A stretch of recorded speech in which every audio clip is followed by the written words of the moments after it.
માટે ઓળખવામાં આવ્યા. એવો પણ મત છે કે રાઠવા શબ્દ રાઠ પરથી આવ્યો, જેનો અર્થ થાય છે મજબૂત, દુર્લભ અને લડવૈયો. કેટલાક ઇતિહાસકારોના કહેવા મુજબ તેઓ ભૂતપૂર્વ ભીલ રાજપૂત સમુદાયમાંથી આગલા યુગમાં જુદા પડ્યા હતા. રાઠવાની સંસ્કૃતિમાં કુદરતનું ખૂબ જ મહત્વ છે. તેઓ વનમાં રહે છે, ખેતી કરે છે, પશુપાલન કરે છે અને જંગલમાંથી આવતી હર્બલ દવાઓનો ઉપયોગ કરે છે. તેમના મુખ્ય તહેવારો છે દિવાસો, હોળી, હોળીમાં થતો વિશ્વ વિખ્યાત ગેરનો મેળો અને ઘણા ગામોમાં થતા મેળાઓમાં રાઠવાની કલા અને સંસ્કૃતિ જોવા મળે છે. અને રાઠવા લોકો દેવ દિવાળી ઉજવે છે અને તેમાં દેવસ્થાન પર ઘોડા ચડાવે છે અને કોઈ પણ તહેવારમાં ખત્રી એટલે કે પૂર્વજોને પૂજતા હોય છે.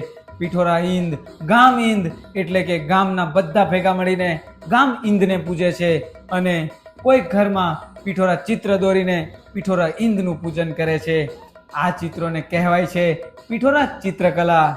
આ ચિત્રો ભગવાન પિઠોરા અને દિક્પાલ દેવતાઓને સમર્પિત હોય છે.